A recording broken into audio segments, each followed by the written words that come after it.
girl quit job. This lady quit her job and traveled the world. All right, here we go. My girl comes home.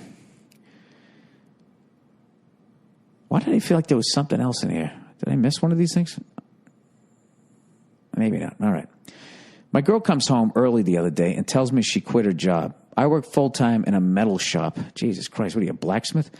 And I go to school full-time for engineering. We also have 2 beautiful kids. We cannot afford our house, cars, etc. without her working. And she acts like I'm a bad guy when I get on her about it. Oh, Jesus. I don't know what I should do. I'm thinking of leaving her because this is not the first time she's done this. And in the total 7 years we've been together, she's worked about 2.5 years of around 10 jobs. Wait, she has worked about 2.5 years of around 10 jobs? You mean, and I'm guessing you're saying she's had 10 jobs and collectively worked 2.5 years. Can't take the financial stress anymore. What's your advice? First thing I would do, I'd downsize your life. Just be like, all right, well, look, if you're not going to work, then we got to do something here. That's incredibly selfish. And look, she obviously doesn't want to work. She wants to be at home. She wants to be with the kids. So you need to make enough money to basically, treat her like a third kid.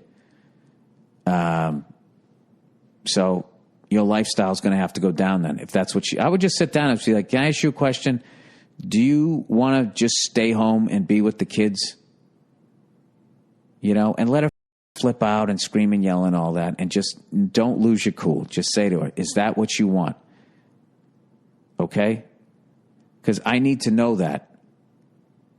Okay? So I don't keep thinking that we're going to be dual income and making financial decisions that way. I can already tell you right now, dude, that the fact that you're working full-time and she's working full-time, and if the second she quits, you guys are living beyond your lifestyle, beyond your means. You shouldn't be living like that. So you're basically, the two of you guys are spending all the money that you're making. That's no way to live. All right? You need to be... You need to downsize your life is basically it. I would drive, use Toyota or a Honda. Those fucking things never die. I'd get one of those. I'd downsize and then, I don't think you just quit on a relationship and walk out on 2 kids, but the stress has to be fucking brutal. And if she's being a fucking baby about it, this is one of these fucking things that, be a nice change on one of those chick shows, where 4 broads sit around fucking talking about women's stuff. They never talk about this type of shit because this would probably be considered sexist if you brought it up. That's a hell of a fucking thing for her to be doing to you. You just got to lay it on the line. Just sit her down and just say, listen, is this what you want to do? I need to know that because I'm not going through this again.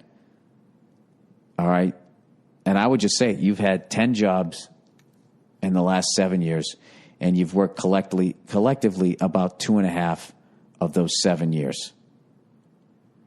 Okay. When you quit a job like that, just quit a job and have no other job. It puts unbelievable stress on me, and it's not fair to me. Okay. So I need to know, do you not want to work? Do you just want to stay home with the kids? Because if you do, we're going to have to downsize our lives dramatically. If you want to keep living like this, you need to get a job. All right? And if she flips out about that type of thing, that's a tough one. I guess I would be like, when she flipped out, be like, all right, you know something? Scream and yell and get it out of your system. But you have 48 hours to sit down with me and discuss this like an adult and cut a plan. Okay? Or I need to make a decision. Because I'm not gonna live my life with this level of financial stress. Something along those lines. Because I'll tell you, dude, what she's doing to you is unbelievably immature and fucking selfish. When you need dual income and you got 2 kids at home, you just don't quit a fucking job. All right? Jesus fucking Christ. What if you did that? You know what I mean? I'm telling you. This right here, when that fucking guy was sitting there talking, that guy saying like, oh, you should fucking leave your job and go travel around the fucking planet. This is why you don't do that. What you're doing, sir, busting your ass, trying to get ahead, that's what you do when you're fucking young. Okay? It makes your life a hell of a lot fucking easier as you get older. Okay? Because the older you fucking get, you got to be somewhere. You know what I mean? Like, they want to hire young people, generally fucking speaking. You have to be at a certain place by a certain fucking age, generally speaking, or they're not going to give you a shot. Okay? It's like that old fucking thing about the fucking, what was it? Those 2 animals. One of them was storing away food. The other one was running around like a fucking jerk off. And then the storm finally hits and the ants fucking eating. And then the turtles beat the hare. However the fucking story goes. I got to tell you this, I sacrificed a lot to get where I'm at, and I missed out on a lot of shit. But the shit that on the back end that I ended up getting to do, okay? There was a whole bunch of stuff that I missed socially, just fun stuff, so-called regular shit that I missed and I slept on a futon, like I've told you a zillion times, till I was about 36, 37 years old. All right? But the outside of that was I got to perform at Madison Square Garden. I got to fucking play drums with Slash and Duff and Guns N' Roses. You know what I mean? That's fucking insane. But you got to be willing to stay on the fucking futon till you're pushing 40. And laying there in the loneliness of that with the fucking voices creeping in your head of doubt, and you have to beat those things down as they're telling you, did I make a horrible fucking mistake? So what you're doing, sir, you're working full-time and you're going to school full-time for engineering, okay? If your fucking wife, no offense, could just fucking ride it out for a couple of fucking years, all right? Until you get your engineering degree, you get on your fucking feet. This is what old school couples used to do. Okay? They worked more as a fucking team because generally speaking, divorce was looked down upon. And they always try to make it look like, and there was all these women getting beaten and they just stayed in there. Like every fucking woman was getting the shit slapped out of her. All right? I'm not saying there wasn't women getting fucking, the shit kicked out of them. All right? But there's a lot of fucking people who just throw in the fucking towel. Because it's hard. And then you're going to get with somebody else and what? It's going to be fucking easy? It is hard. But this is like some shit. You need to iron this out.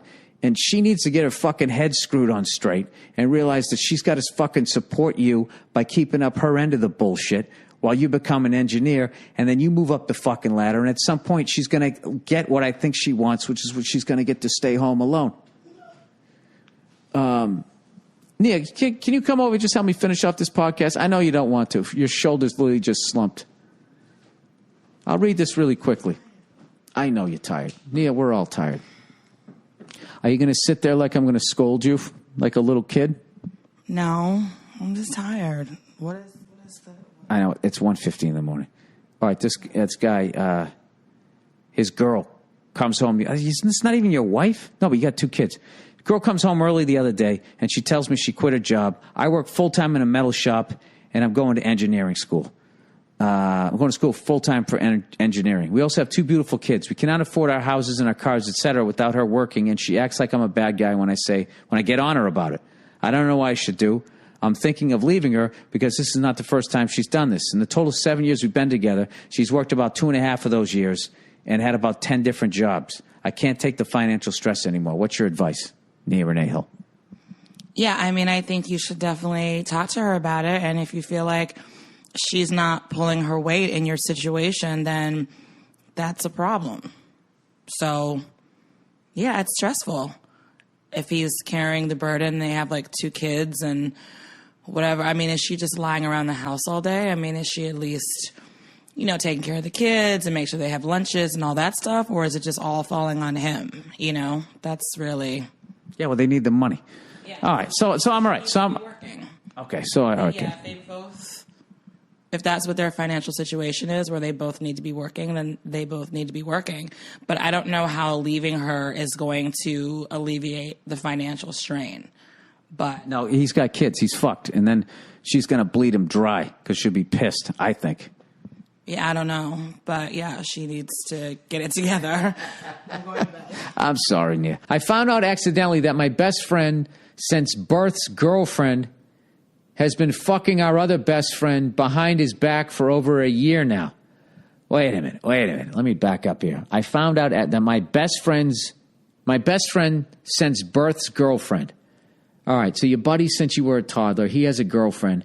She's been fucking your other best friend behind his back for over a year now. Oh, my God. Wow. Okay. Here we go.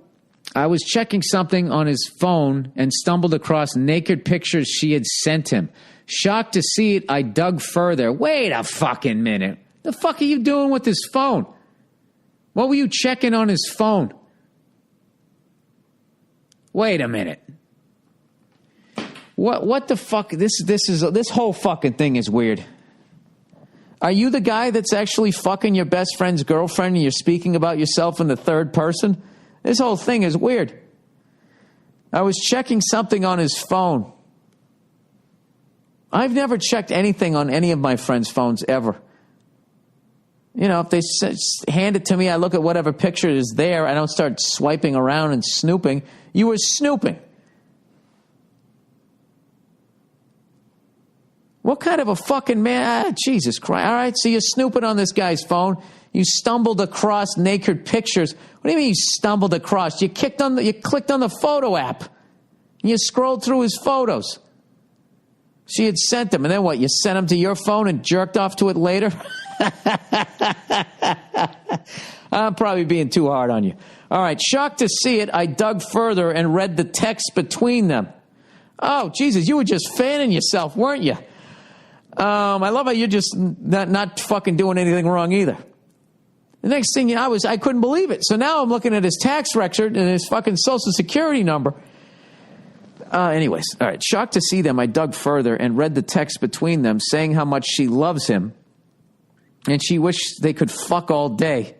And it made me so sick to my stomach that I went into his tax records. Sorry. She's the nicest girl I ever met in my life, and I look at her as a sister, but now I see how bad she's been fucking a kid over that's like my brother with his best friend, and I have no idea what to do. He trusts them both so much that he had no problem with them going alone together to Green Bay for a football game. Oh, my God. Oh, Jesus. They probably fucked on top of one of those cheesehead things. She bent herself over it, Goodness. Now when I hang out with them from here on out, how could I act normal when I know what's going on? It would destroy my buddy if I told him. If I tell him, not only would I lose the friend I have... If I tell him, not only would I lose the friends I have, but this girl... If this is a girl he lives with, would do anything for, and is going to get engaged to her eventually. The four of us are like family, so I'm stuck in a fucked up position. Could use your help here. Should I tell him or let it play out? No. What kind of a fucking friend are you? They're going to get married? Maddie, jeez. No, you can't let that happen. This is what you got to do. You got to go out with the other two, the two dirty ones that are fucking around. You got to sit down and just say, listen, I was snooping on your phone. I shouldn't have fucking done it. And I saw the pictures. I know what's going on with the two of you. All right? So can you guys please tell him before I have to? And you have to tell him. You can't just break it off. You have to fucking tell him, because you're not going to break it off. You're going to break it off and you're going to start fucking again, or you, lady, are going to go fuck somebody else because you don't love this guy. Just go tell him and break up with him and get on with your life. All right? And just say, I'm not judging either one of you, but you know, what the fuck do you want from me? And you had to know that if you were going to do something like this, eventually something like this was going to happen. So there you go. Good luck with that, guys. I'll be over here eating a cheeseburger. And you just fucking remove yourself from it. All right? And and I would say, listen, man, you have until the end of the fucking weekend to tell him, or I'm going to sit him down and tell him. All right? That's it. I didn't create this fucking situation. The situation is what the fuck it is because of your dick and your pussy. Maybe not in that order. Maybe in that order. What are you going to do? And I would just fucking walk away. And, you know, and I wouldn't judge either one. You guys sound like you're young. I have no idea. God knows I made plenty of fucking mistakes in my life in that area. So what the fuck are you going to do? Okay, they fucked up. They fucked up. And they just got to come clean and you let the shit fall where it may. I think, what's his face? Jim Croce's got a bunch of songs that your buddy could listen to. You know? She's living in L.A. with my best friend Ray. A guy that she said she knew well and sometimes hated. Isn't that the way? That's what you should do. You should be singing that in the background when they confess. Isn't that the way they say it goes? But let's forget all that and give me the number if you can't find it, so I can call just to tell him I'm fine and to show I overcome the blow. I learned to take it well. I only wish my words could just convince myself that it just wasn't real. But that's not the way it feels. Oh, Jesus Christ, Bill. You're singing the whole fucking song. That's Jim Croce, Operator, by the way. Another sad song. Another sad song by Jim Croce. Girl smokes a lot of weed. Hey, Cincinnati Bowtie Billy. I don't even know what that means. I got to look that up. I've been with my girlfriend for 2 years and lived with her for about a year and a half. She has smoked weed since the day we met, which doesn't bother me because I used to smoke myself. What bothers me is how many times she smokes it in a given day. We will sometimes be hanging out watching TV, and she will, out of nowhere, get up to grab her bowl to take a hit. I've even caught her getting out of bed in the middle of the night to take a hit. I don't want to tell her she can't smoke. After all, I used to smoke myself. She just looks like a drug fiend. Always trying to get her fix. I don't get why she has to be high 24/7. I have a beer, one beer after work, maybe 1 to 2 days a week, and sometimes she will throw that in my face if I comment about her constant weed smoking, which isn't even close to the same thing. I've always said this about weed smokers.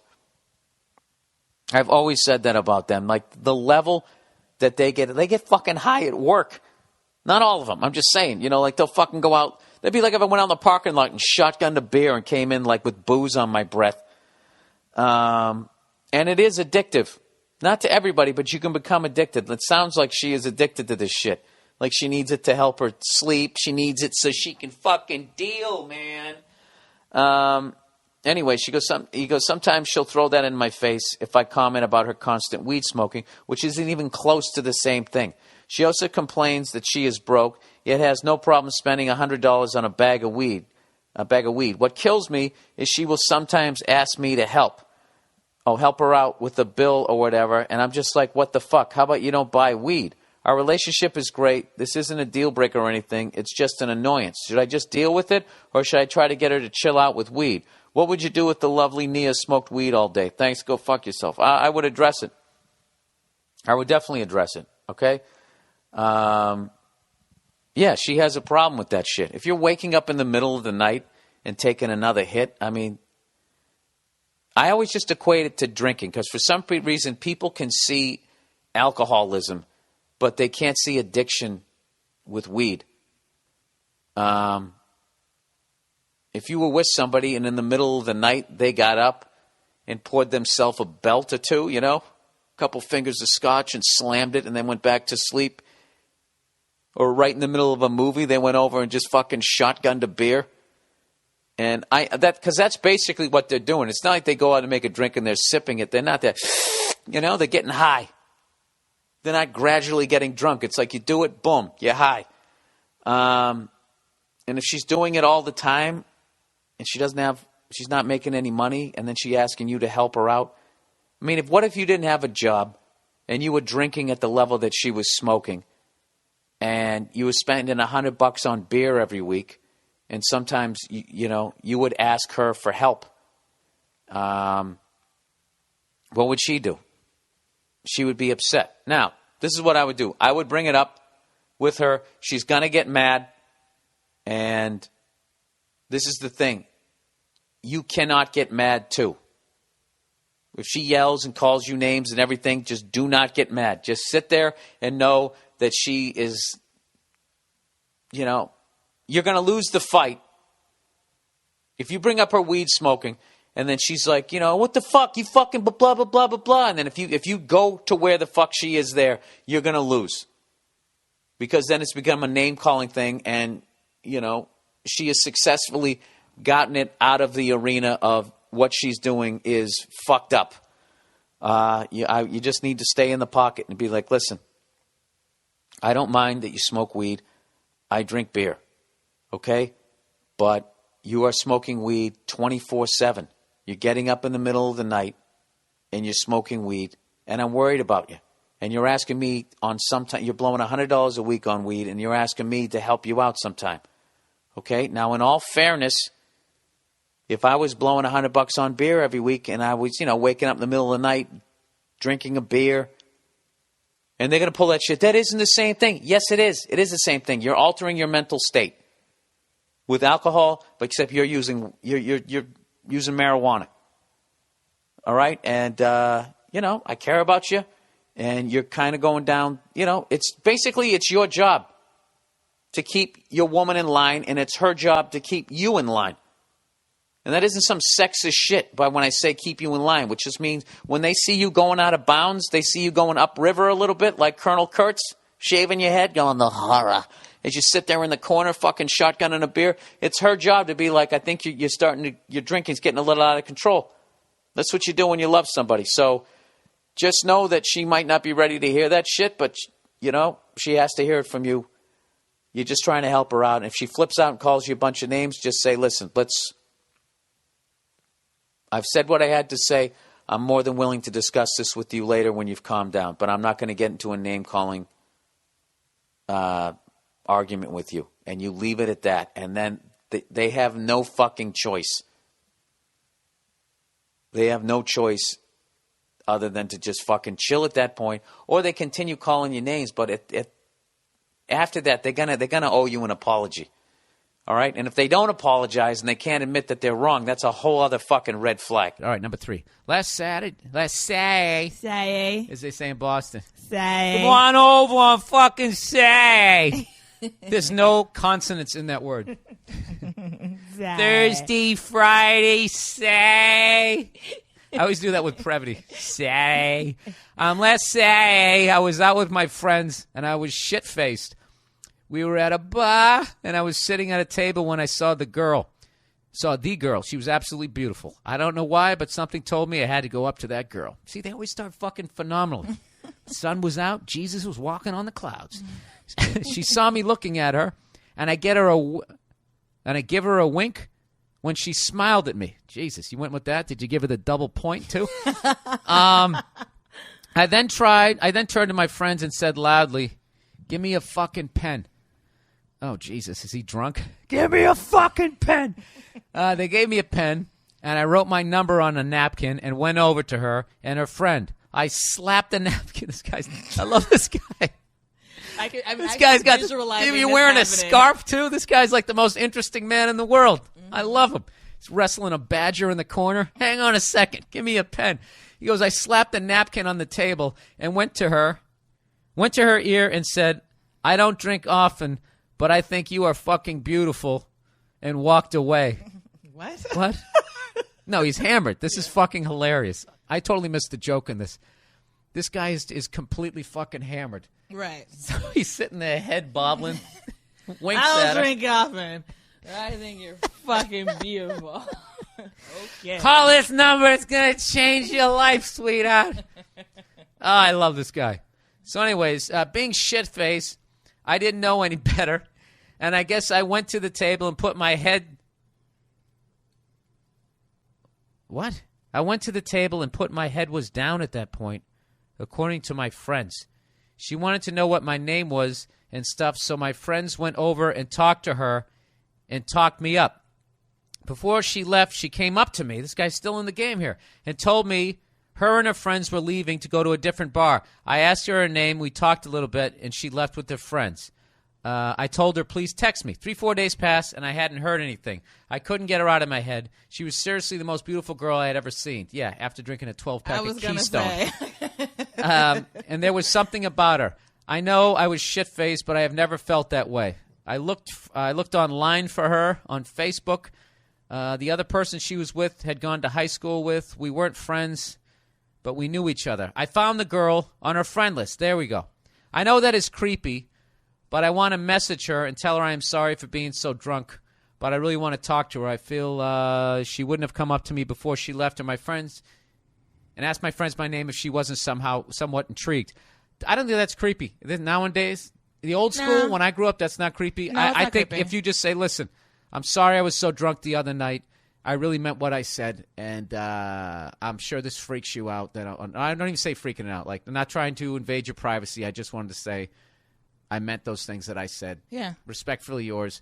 Here's my phone number, my address, and Yeah, and just leave it at that. and leave it at that. There you go. No more communication after that, because then you're venturing into weird territory. All right, what time we got on the podcast here? What am I? 1:02:19. All right. Well, we're getting close to the end here. We got overrated and underrated. With that, also, I want to remind everybody that Amazon thing's been working out for me. It's a good thing, so I don't have to charge for the podcast. So this is basically what I've been telling people. If you're going to buy something on Amazon, rather than going directly to Amazon.com, go to BillBurr.com, click on podcast, and on the right-hand side, you'll see just under the iTunes link, you'll see the Amazon window. And you just click on that, and I will get credit for driving traffic to Amazon.com. You don't have to hit anything else after that. And I'm not telling you to buy anything. I'm just saying if you're gonna. And you're going to go to Amazon, just please go to BillBurr.com first. Even if you're just going to podcast. browse. Even if you're just going to browse for something. I don't know if it works that way. They got to spend money. Oh, they do? Yeah. It's like I'm driving people to a drug dealer. Even if you're just going to look at the cocaine. Can I just sniff it for a second? And then no. They need to make their money. Sniff it for a Yeah. second. Even if you're just going to browse, if you just want to see what they're doing with their website, yeah, that's it. It's a great way to donate to the podcast. And like I said, 10% of all donations will then go on to the Wounded Warriors Project. So you support this podcast, you support the troops. America, that's right. Buy shit you don't need. Support the troops. It's all right there. Couple of clicks of the mouse. All right, rude mom advice. Dear Billy, wet T-shirt. Ugh, you wouldn't want to see that. I need advice about my mother. A couple years ago, while visiting my husband and me, my mother made a comment to my husband out of the blue that she doesn't want her money mixing with my husband's money after she dies. Oh, God. It's really fucking amazing how stupid people are that far into their life. In other words, she only wants me to have it or something like that. My husband didn't say anything at the time, but later told me after she left that she's not welcomed in the house anymore due to her rudeness. Honestly, he couldn't care less about money. It's not a lot of money. He just didn't like her making that rude comment. Well, I can say as an older person, you should just laugh it off. You know, you don't want to ban your wife's mom from coming into the fucking house. You just have to accept the fact that that's her mom and your wife has unconditional love for her. So you just end up, rather than resenting them showing up, you turn it into joy by, if they think you're dumb, act dumber. If you find something that fucking annoys them.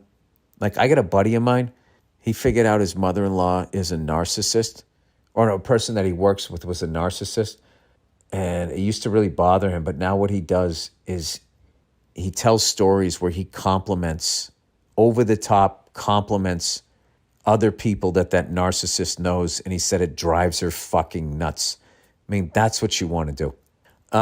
Anyway, my mother has always been a rude person and has made snide comments such as this to other family members for as long as I can remember.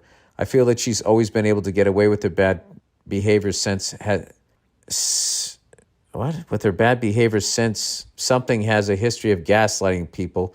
Plus, she's really good looking, so I think that makes people forgive her more easily. Well, why don't you tell her to shut up?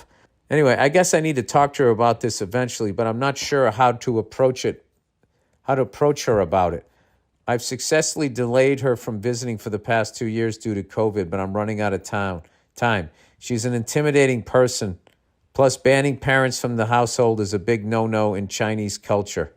Mom's Chinese American, my dad's white. They are divorced. Oh, okay. Well, what does that have to do with you? What's the divorce thing have to do with anything? Plus, banning us is a big no-no in Chinese culture. Oh yeah, well yeah, don't do that. You don't ban her from the house, but I think your husband's banning her from the house because you're not saying anything. Or you married someone like your mother. Now you're stuck in between the two of them. Any advice you or the lovely Nia would be greatly appreciated. Love your podcast, and my husband and I plan on attending one of your shows in the near future. Thanks, and go hug yourself. Look at you. You got a nice heart. What are you afraid that your mother's going to do? Just take her aside and just say, don't talk to my husband like that. What's she going to do? Get mad? Get mad? I don't give a fuck. What are you mad about? Don't get mad at me. I didn't do anything. Don't say rude shit to my husband. You're welcomed over here, but you're not welcomed over here saying rude shit to my husband. If you say something, I'm going to call you on it. All right? That's it. Stop being an asshole just because you're good looking. All right? Get over yourself. You had your time. No one gives a fuck about your money. Don't say that because then she won't give you your money.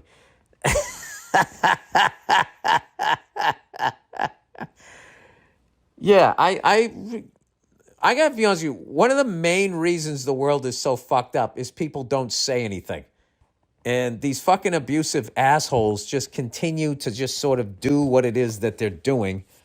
And nobody says anything. That's like all of this shit since all of this woke fucking movement. Like how fucking sideways this whole thing has gone. And how people used the fact that innocent people were like sexually assaulted as a way to get their fucking agenda that has nothing to do with any of that, in through the door, to rush through the door. Like that shit always happens.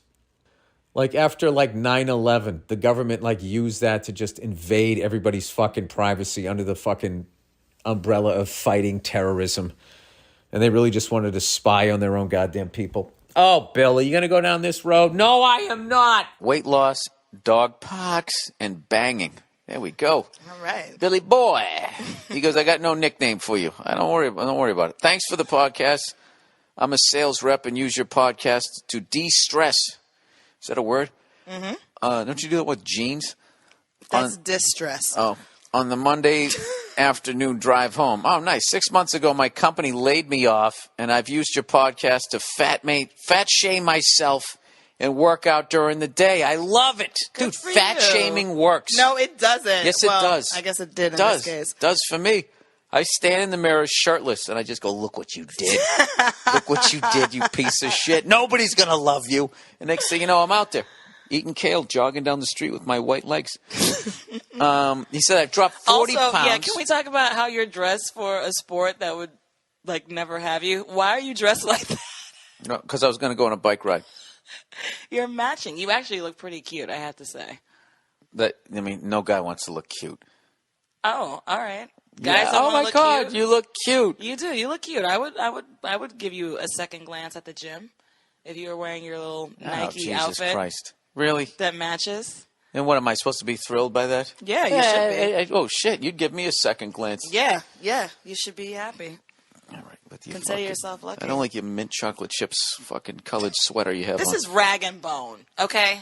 Okay, this listen is to some this real guy. fashion shit. I've dropped 40 pounds, and it's been great. Good for From you. 260 to 220, and size 42 pants to size 36. Nice, good for you. How the fuck are you? Wait a minute. Yeah, how are you 220 pounds, size 36 pants? How does that work? 42 to a 36. This guy's got to be jacked. He's on the juice. He's got giant shoulders, 80-pound shoulders. Anyway, so here's my dilemma. He goes, I have a lab, not a pot, a lab golden retriever mix. Aww. And we go to the park near my house every day to play fetch off the leash. There is the usual suspects of about 10 to 15 people that bring their dogs out to play. I live in a slightly unsafe city, parentheses, Baltimore. The Wire. Yeah, wait a minute. Didn't they shoot The Wire there? Yes. Yeah, slightly. Not all Baltimore. Yeah. Hashtag not all Baltimore. Yeah, you got the fucking waterfront. That's sort of nice for half a second. More. Although, didn't what's-his-face? He had a meeting down there one time, one of the episodes. Who? The guy you like, the English guy on that show. Elba? I don't know what his fucking name is. Oh, his name on the show, though, was... Sturgis. Stryker. Yeah. Wait. Spalding. Sterling? No. All right, let's move on. And last week we were outside discussing Stringer Bell. Stringer Bell, yeah. Yep, I did put some new words in my head, then I can remember. And last week we were outside discussing the groups of kids on bikes that are grabbing women's asses while jogging in the park.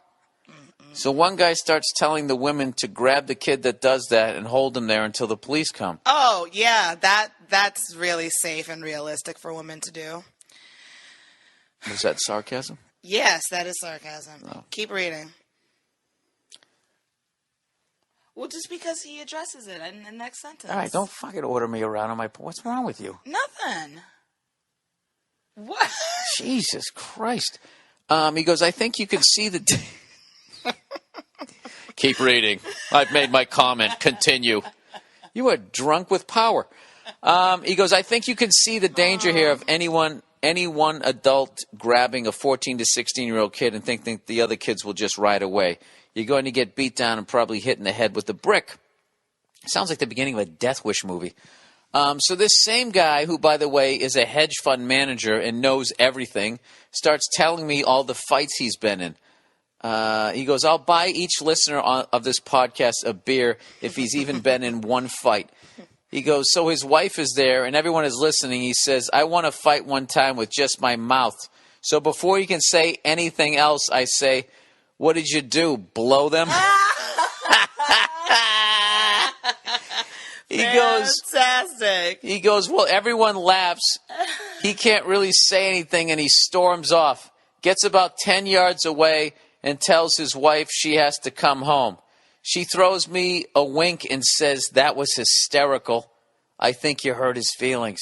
Oh, Jesus Christ. Doors opening and other doors closing. Size 36 pants. He goes, I found out a couple of days later that I'm going back to work and I'm being relocated. He's going to say, can I bang her before I leave? That's what I'm guessing. Back to work and I'm being relocated over 1,000 miles away. What's the problem? Well, his wife... you wrote it wrong. Well, his wife is a hot piece of ass and has started sending me Facebook's messages and texts. Oh, texts? What do you mean texts? When she get your number? We skipped a part of that story, sir. Saying she wants to sleep with me before I leave. They have no kids, and she showed me divorce papers that she's waiting to file after he gets his next bonus check in August. God. Normally, I'm a pretty upstanding dude. He's got to build up credibility. Yes. People like me in the community. I've recently lost weight. I have a lab golden retriever mix, and I go to the dog park.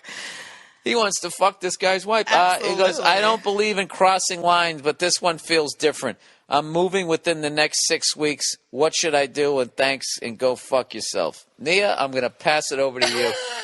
You know good and goddamn well you need to stay away from that woman. All right? You're doing well. You lost weight. You got nice little one-liners. You know how to put people in their place. Walk away. You'll find somebody to fuck 1,000 miles away where you get relocated. Okay? This is not the last piece of hot ass that you're going to come across. So relax yourself. So what you're saying... Pat yourself on the back for the good line and the fact that you're getting attention from hot pieces of ass who are looking to take their husbands for all they're worth before they divorce them and start banging the smart ass at the dog park. Be happy for that, but you can fuck somebody else. So what you're saying is it's like when Columbus sailed over to America, which was actually down to Cuba, I believe, before he started chopping off people's hands because they couldn't find gold for his fillings. Okay. They saw branches, right, in the water that let them know that land was coming. Okay. Like that was a good sign. So you're saying this is just a hot piece of ass floating by letting him know that he's about ready to get on Pussy Island. Absolutely. So yes, that's that exactly was a what long I'm way saying. to go. All right. So just walk away. I'm sure it's very flattering, but you already humiliated the guy. You did your work. That was a great line. What did you do? Blow them? That's fantastic.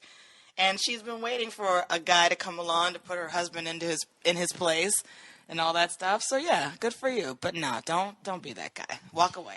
All right. You'll find somebody else. I say do it. All right. Fame. No, don't do it. You know, you're the voice of reason. Go ahead. You're absolutely right. Because you have no idea why she wants to do that. You know, because she might, in an argument, and be like, oh, yeah, and you remember that guy at the dog park? Well, I fucked him. Exactly. And he was better than you. And then all of a sudden, and this she guy sounds crazy, and too. this Because is, why is she showing you divorce papers and like, I'm going to divorce him as soon as he gets his next bonus check? Stay away from that crazy broad. Stay away from her. Good call. No, she's nuts, so. That's TP right there. What's that? Toxic. Pussy. It is. Bill, I am currently engaged, but I'm kind of over it. Oh, Jesus.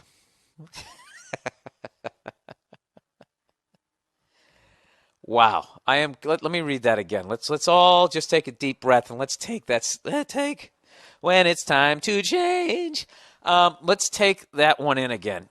I am Bill. I am currently engaged, but I'm kind of over it. You know what? I might need the help of a female on this one. Hey, Nino! You want to help me on this one? I got a relationship question. You ever get the feeling your girlfriend's mad at you and you haven't even done anything? I think I just heard it exhale. What's that? You can't talk because your voice, you're making lunch? Oh, okay. Okay. Yeah, I'm recording right now. Yeah, and you hit me with this attitude. I'm sorry. How? What do I want? I just had a... Jesus, this is getting really awkward. Yeah, all right. My girlfriend's under the weather, and I actually forgot. She told me she was under the weather like 20 minutes ago, and that's how self-absorbed I am. Cleo, get down. All right. Just listen to this, okay? Because I think I also need, like, female help on this one. Could you take your hands off your hips and stop staring at me like that? Come on. Do you not want to do this? If you don't want to do it. Okay. Bill, I am currently engaged, but I'm kind of over it. She just laughed. Huh? This is a female. This is why I have you in here. Can you just talk to the people with your voice here? Hi, how are you? You sound like Demi Moore. I like that. You know what? I already talked about Andrew McCartney, right? Brought up Rob Lowe. I got the whole Brat Pack here. Why don't you don't trust me? You got a look on your face like you not trust me, like I'm going to make you look stupid. I'm not. I generally want your help on this. It's a low-budget podcast. We only have one microphone. All right. I'm currently engaged, but I'm kind of over it. I love him, but our relationship isn't working anymore. I keep making excuses like my schedule has changed, I'm working and going to school, so I'm just stressed, etc., etc. But honestly, the excuses aren't working anymore. I want us to get back to when we were having fun and sex and not arguing. He gets frustrated with me when I don't want to cuddle with him at night or fuck him at 4 a.m. when I have to get up at 7 in the morning to go to work, then come home at 5 and cook him dinner and get to sleep by 11. And then she writes, okay, pause, in the email. Why does he want to fuck or cuddle at 4 a.m. when I'm sleeping? Is this like a guy thing? I don't understand what he's thinking. This is my argument. It's 4 in the morning. Number 2, he's half asleep, which means I'll have to wake up and get on top and do all the work. What the fuck? Number 3, if I don't sleep, I'll be cranky in the morning. Then he'll be mad at me because I'm being a total bitch. And 4, I like being alone. I love sleeping by myself. Granted, in the beginning it was fun to sleep next to him, but now I want my own bed back. I don't understand what it is that he's thinking. Okay, continuing. I guess she was digressing here. I'm almost done here. All right? Are you enjoying this here? Okay, she's shaking it in. She's got a very serious look in her face. This is why I brought her in. An expert. This is like Oprah, our relationship expert. Okay, here we go. We are planning to move in together, But it's not a good idea because I'm not really in the relationship anymore. I'd rather be alone. In addition, is there an axe murderer outside? In addition, I just really realized that was... Yeah, all right. In addition, come close to the mic, sweetie. Here we go. Sit down. Take a load off. You're not feeling well. In addition, he's the first man I've ever had sex with. Don't read this because you read way faster than me. Just listen to the soothing tones of my awful voice. You just snorted when you laughed. That's adorable. He's the only person she's ever had sex Yeah, with. now don't comment yet, okay? We're building it up. We got the listeners riveted at this point. Okay, someone's being hacked to death outside. In addition, he's the first man I've ever had sex with. I am faithful to him, but when we have days like these, I think, is this really as good as it gets? I'm sure he's thinking the same thing when I'm being an asshole. That's the femur right there. You really got to give the chainsaw full fucking force there. They're taking out that tree over there. Yeah, Okay. Yeah, the sick tree. We had a sick tree. The tree had AIDS on our block and just keeled over. It was very sad. We stood out there with candles. It had tree AIDS. It had tree. It was HIV positive. Don't make light of AIDS. I'm not making light of AIDS. What are you, Jim Norton? I'm making... Jesus. Jesus. I don't know who to get more offended. That you're trashing Jim Norton or you're saying that I'm ripping him off. You do not. Why is my voice cracking? You do not. All right, let's get back to this. I don't know. I could totally be seeing this from a fucked up spot. Actually, I think I am because he's great. Now she's going back this way. She must have her period this week. She's all over the map. Ow! Did you really have to punch me right fucking there? All right. He gives me whatever I want, and as far as material things go, typical broad. He buys me stuff. He's great. I don't want to fuck him anymore, but look at all this stuff. He listens to me. Seriously, I'm taking this one seriously because I think this girl's in a serious situation here. That's why I keep saying serious as many times as I can in the sentence. Seriously. He listens to me whenever I whine, and he has conversations with me that show me life from a different perspective, and he's willing to work at our relationship and is committed to me. Those are the things that I love about him. Da da da da da da da da da da. Right? I am getting through it. I got to do 50. She just gave me the sign. Wrap it up. All right, fine. You're speaking for the listeners. I'm going. But I can't live like this anymore. This girl is all over the map.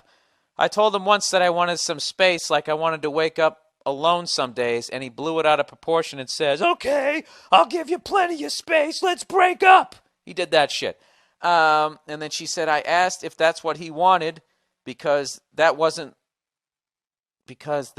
looking like the worst option in the world. Oh, Jesus. But his voice cracked, and he said, no, that's not what I want. So long story short, I'm still waking up to him. He still asks why we can't fuck at 4 a.m. and we're still engaged. I'm willing to say if we can make a few adjustments in our relationship. I'm willing to stay if we can make a few adjustments in our relationship. Otherwise, how do I get out and hurt him the least? What? All right, here we go. I brought in a female for this one because I know what. You want me to tell you what I'm thinking first? No. Okay. No, I don't. She needs to break up with him. Okay, and why? Yeah. Because she doesn't love him anymore. She's not in love with him. She recognizes all his good traits and stuff, but that's not a reason to stay with someone. If she can't give him what he needs, because at no point did she say, well, no, she talked about him wanting to cuddle and this and that, whatever. I think the 4 a.m. doesn't mean anything. I think he just wants to be close to her, and that's the one time that maybe she slows down and is in bed, and that's where he can wrap his arms around her and do all that sort of thing. Because it sounds like she's super busy all the time, so he wants to spend that time with her. So let's stay on track here. So why do you feel like she should break up with him? Because she's not in love with him anymore. Clearly. She's not in love with him anymore. She loves him. He's a great guy. But she's not in love with him. Yeah, she isn't. Call it off. Yeah, I think that she's bringing up the good traits as she's trying to convince herself to stay in the relationship because she doesn't want to hurt him. Yes. She wants to be alone. She's not ready to get married. And that's fine. He's going to be heartbroken no matter what because obviously he is in love with her. He wants to work it out. But it's cliche, but it's like if she really loves him, then she will let him go so that he can find somebody that wants to do all that kind of stuff that she's Not because she's a bad person. Okay, wait a minute. but Before you get going, what's the this is a great topic for the podcast. Breaking up with somebody sucks because you get, they're going to start whimpering, and you're going to dry their tears with the dirty pages of a TV guide. And I don't know, I was thinking about a coffee table. What would be on I always break up girls near a coffee table. Do you? Well, yeah, you're not going to be sitting on the bed. You're on the bed, you're going to want to fuck. No. Sorry. I just sometimes say dumb shit on this. What is the best way? What is the best way to break up with someone to hurt them the least? Do you have a technique? No, there's no way. Well, could you try to be funny on this thing and just try to come up with a technique? I got one for you. Send him a card that is actually for like a good occasion. So it'll have like balloons and like silly animals on it. Congratulations. Yeah, and and on then the inside it says I'm breaking up. yeah, exactly. You just you cross out all the good stuff. You add words. Yeah. You aren't the love of my life, but there's gonna be all these cool pictures. You have a new life. Congratulations. She could find a girl to. Oh, she could be like, oh, let's have a threesome. And find like a really hot, sexy, funny, amazing girl, and they all have like dinner and drinks, and they all have a good time. Go back to the bedroom, and they all start doing it, and she could slowly slip out, and she's got her bags packed already. Yeah, it's like, you know what? That's in like the car, and she drives away while the two of them are having like probably amazing sex. that's fucking awesome. She never sees him again. But he's left with this really awesome girl. Yeah, and you know what's funny? So it's okay. You know what's funny is he would get no sympathy. He went to the bar. He's like, my girlfriend broke up with me. Oh, God, dude, how she did it? How did she do it? Well, we had a threesome, and this unbelievably hot girl, I start banging, and she just slipped out of the window. I'd be like, wait a minute. That's like, you know what that's like? That's like as a comedian if you have to cancel a gig, but you do the effort to give them a replacement comedian, so there's no pain. Yeah, that's what she should do. Ladies and gentlemen, how about a round of applause? I knew there was a reason I brought you, and that was fucking awesome. Fucking Nia. There you go. Good for you. Yeah. Good for you. All right. Thank you. Thank you for being on the podcast. Absolutely. You know what? This is this weird thing, like when you do a panel on a talk show, and no matter what, when the person wraps it up, you still feel slighted. Like, I was just killing there. We're going to commercial? Well, listen, thanks a lot. Good luck on your movie. We're going to be right back with the Monday Morning Podcast. That was fucking awesome. High five. Yeah. There you go. Go make me a sandwich. All right, huh? How fucking cool is she? Jesus Christ. There's no reason to even try and top that one. I thought that was going to be a new segment on the podcast. Wow. If she ever breaks up with me, she better fucking do it that way, because that would, I wonder how long into the threesome before you actually fucking discovered it. You know? And is that technically a threesome? You know, because if you didn't bang the other person, you know what that's like? That's like you get a base hit, but you fall down on the way to first base, and then the right fielder throws you out. Is it, Bill? Is that what it's like? I don't think it is. All right, shitty neighbors. Shitty neighbors. Oh, jeez. Hey, Billy Big Screen, I'm reaching out to you as someone who has a bit of a neighbor problem and have a landlord problem. So a young couple moved into the apartment complex. Let me read that again. I'm reaching out to you as someone who's had a bit of a neighbor problem and a landlord problem. Oh, brother.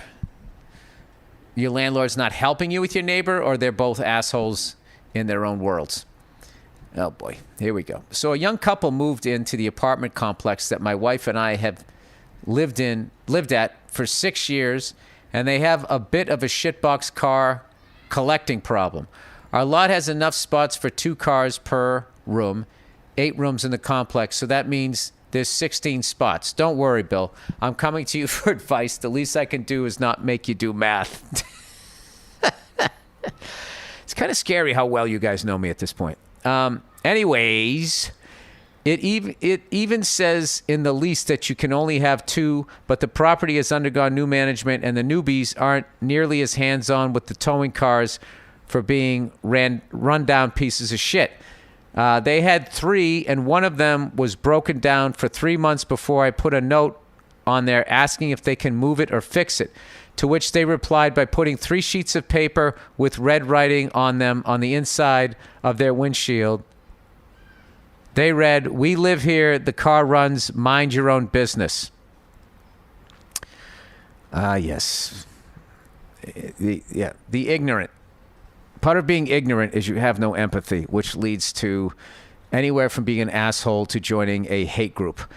Now I have walked past this car with these sheets of paper on the windshield for over 2 months and even asked the maintenance guy to help me out citing the lease. He basically told me that because of the toothless nature of the owners, his hands are tied. Now, as I'm writing to you, I found out this evening that these people went out and got a nice car and parked it in the lot also. I thought of a lot of things, including putting painter's tape on the hood in the shape of a dick with a note on it that says, "Next time it'll be spray paint. Move the fucking car." Oh, God. Oh, God. Now you live in that world? But I just can't do it. Yeah, don't do it. Do I find my zen and just deal with walking past all these fucking cars every morning with my tail between my legs? Or do I confront these people and hope for results? I'm not a confrontational person. Yeah, that's why you were going to, fuck with their car. That's what a non-confrontational person does. Dude, if you're not going to go over there and just beat the shit out of it, which you shouldn't do because you're either going to lose or you're going to get sued. Or you could lose and get sued. There's no winning. If you're a fully functioning adult, and you actually have done something with your life, you fighting is not an option past high school. I'm not a confrontational person unless you have to, okay? But due to some events that have happened in my life over the past year, I'm worried that I'll start to see red if they don't agree with my request and say some stuff that I can't take back and will make seeing them in the future a bit awkward. Thanks for the help, Bill, and good job on the movie. I can't wait to see it. The way I see it, you got 3 options here. You just deal with it, you move, or save up money and buy a house. Those are your options. But if the landlord isn't going to do anything, I can tell you this. When you move out and the next people look at your place and they see 20 junkers or whatever sitting out there, that's going to fuck with their world. I guess you could also lawyer up and deal with that and just say it says here in the lease I have to deal with this. As long as the cars aren't in your way, there's another thing. You could actually talk to him and just say, "Listen, I'm sorry. I was in a bad mood. I actually like the car," and just talk to him about cars and shit like that. And maybe you can just make friends with the person. But, or you can use it as motivation to get the fuck out of there and get something else going where people like that aren't in your life. But then what happens is you end up buying a house. If you buy a house, what I would suggest is do a number of drive-bys.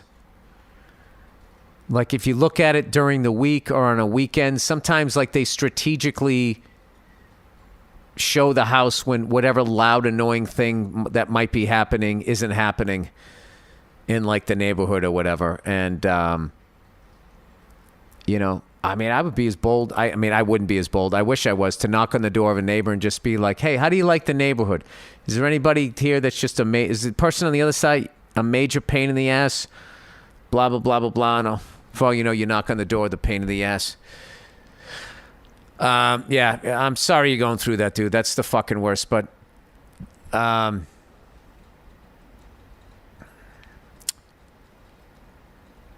I guess there's another thing. If the car runs, you could steal it.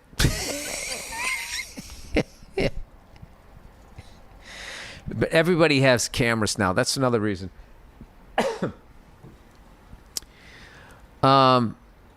Yeah, don't get involved. Revenge is that's one of the darkest of all human emotions. And that's just not, even when somebody deserves it, I just avoid it. I avoid it. I just all right, whatever. I'm just going to keep living my life, keep being successful at what I want to do, whatever the fuck that is. Here's an email from a lady, which I love. We don't get to hear from the ladies.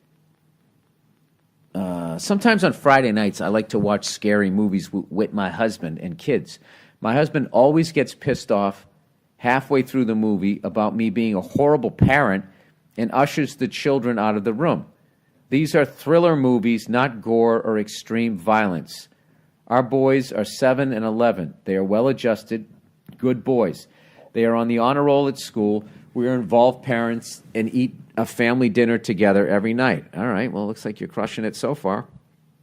We are not parents that expose them to everything and anything, but my issue is my husband lets them play Fortnite, Call of Duty, listen to Eminem, and all alternative rock music. They can't watch a thriller at that point. They even hear your podcast. I'm sick of being told I'm a bad parent. Well, first of all, if you're going to try to get your partner to hear what you're saying and how you feel, you can't say that they're a bad parent. Who the fuck's going to be listening after that? You're going to get offended and you're going to get defensive, and then that's going to be the end of any sort of logical conversation, right? Anyways, he said, because I want to expose them to scary movies on occasion. It's something my sister and I always did growing up with my dad, and we were not messed up from it. My husband says that because I work with children as a school administrator, I should know not to expose their minds to this because it will fuck them up. And they're playing, I don't even know what Fortnite is, but I imagine that's one of those gun games. And they're listening to M&Ms in this fucking podcast.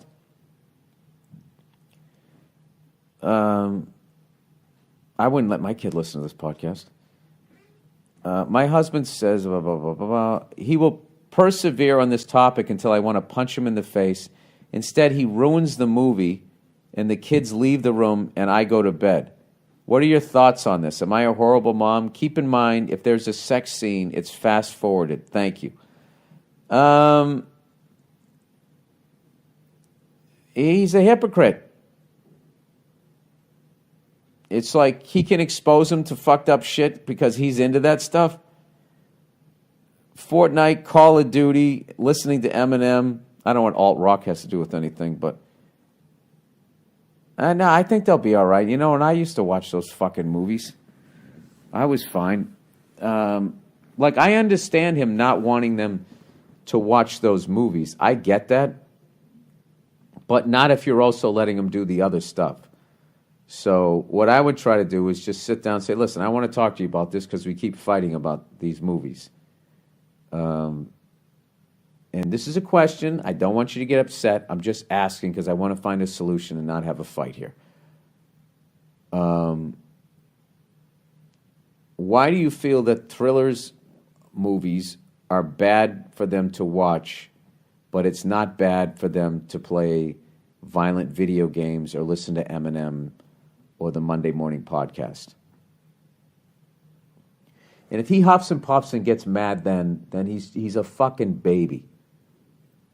And what you have to do then is keep your cool. And as he flips out, don't flip out. You have to remain calm.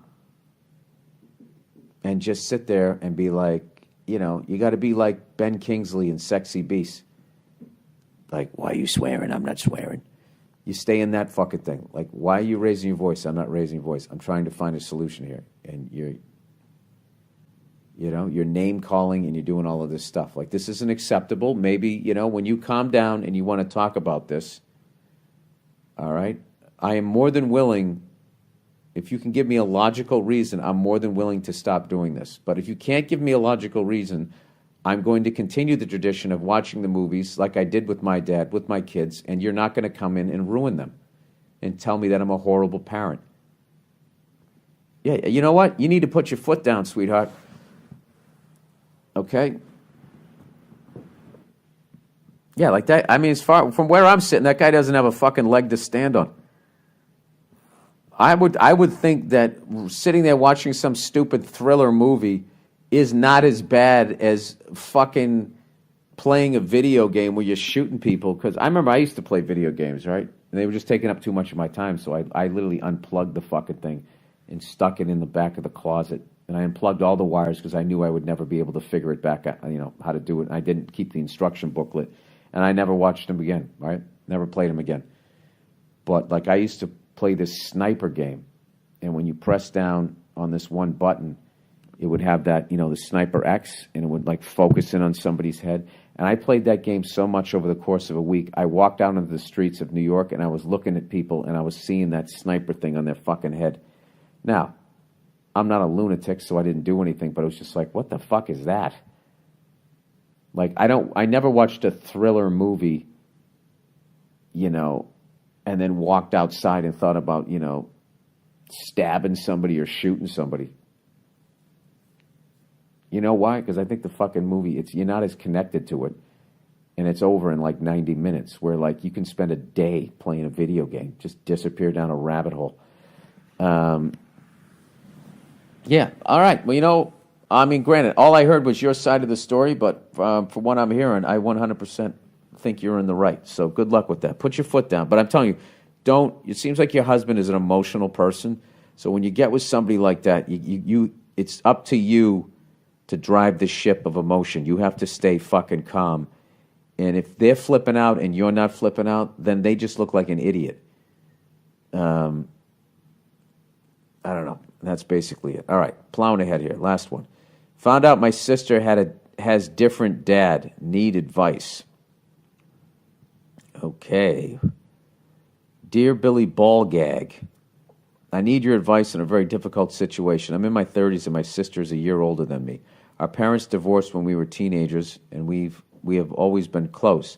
I get along very good with my dad, and I feel like I'm his little twin. My looks, personality, work ethic all resemble my father. Well, that's great. My sister looks nothing like him, but resembles my mom. I recently got too drunk with my dad, and his wife and he were complaining about my sister, always calling him, asking for money. He has always treated her strangely. Oh my God. And recently admitted he's not my sister's father. What? And that my mother had an affair with his best friend. Holy shit. His friend he's talking about looks like my sister, and they share many personality traits. So your dad hung in there after that, after his best friend banged his fucking wife and then raised the kid. Oh, my God. My sister doesn't know, but my mother admitted it, and I recently found a letter from the 1980s from my mother talking about the whole thing. Is it my place to tell her or to talk to my parents and see if they feel like telling her? What the hell should I do? What would you do? I love your cartoon and the podcast. I've seen every episode. Blah, blah, blah. Okay. Thank you very much. All that nice stuff. Yeah, I would talk to your mom. I'd talk to your mom and I'd say she needs to know. All right? And then I would see what the fuck happened. And if she refuses to tell her, then I would talk to a professional. Not some fucking shit joke telling comedian, because that's a tough one. I don't know what to tell you on that one. But my advice to you would be to talk to your mom and be like, look, all right, I was cool with, keeping the Santa Claus secret, but this is a different ball game, if you know what I mean. Yeah, that's what I would do. All right, that's kind of a bummer to end on. Should I buy my crush a Christmas present? No! Creepy. They don't know that you're crushing on them. All right. Hey, old Billy Freckles. Big fan of your show and a long-time listener. I have a little dilemma with the lady. I have a crush on a girl that I have known for 3 years now. She is a wonderful person, but we work together. I was thinking of giving her a Christmas present to show her that I'm into her. After #MeToo, I'm a little scared, as you should be. And I don't know what to get. Well, don't get her what that lunatic at the morning show would get those chicks. Merry Christmas. I was hoping you and the lovely Nia could give me some advice/suggestions if it's a good idea, and if so, what would be a good gift? Oh, look it. Come on. It's time for advice. Hey! Your host, Billy Blunt. That's me. And I'm ripping off this melody from somebody else.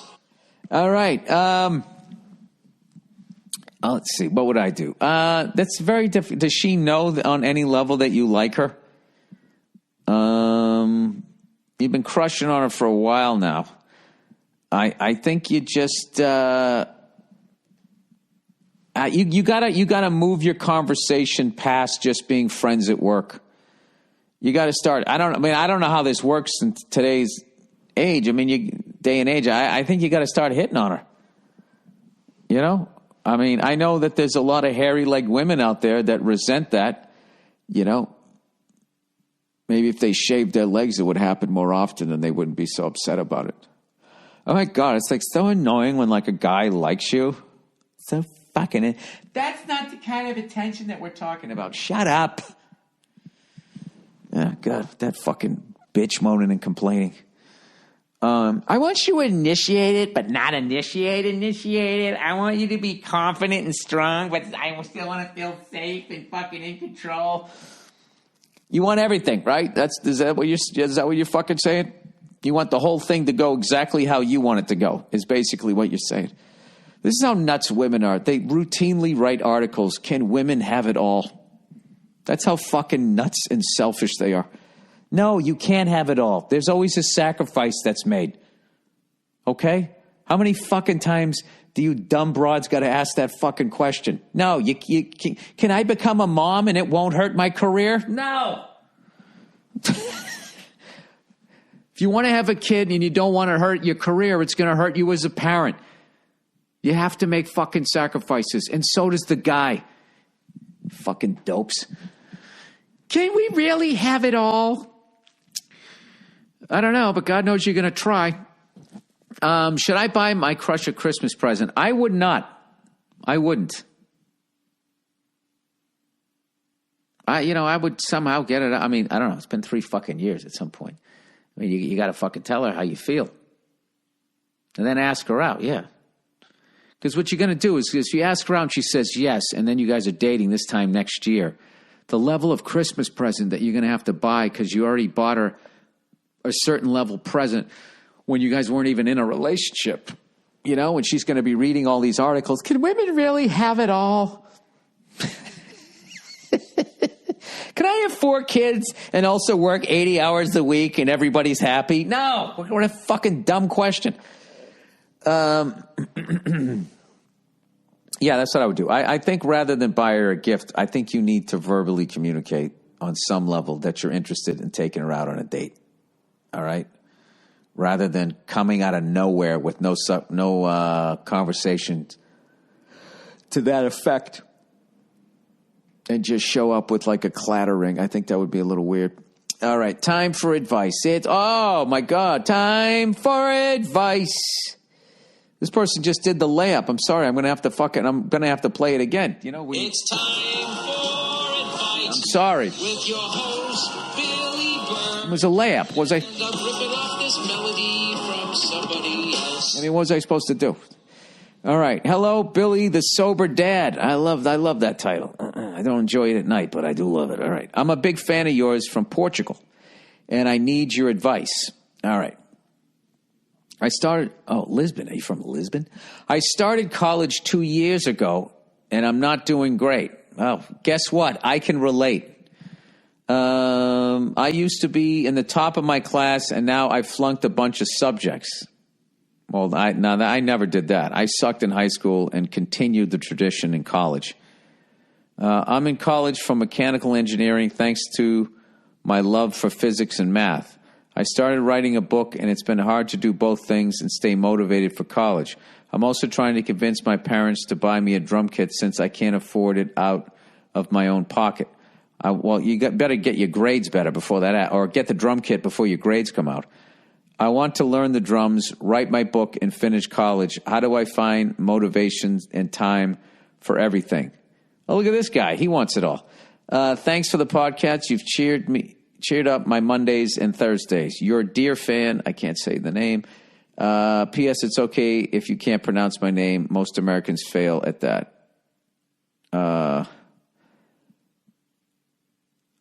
Wow, Oliveira.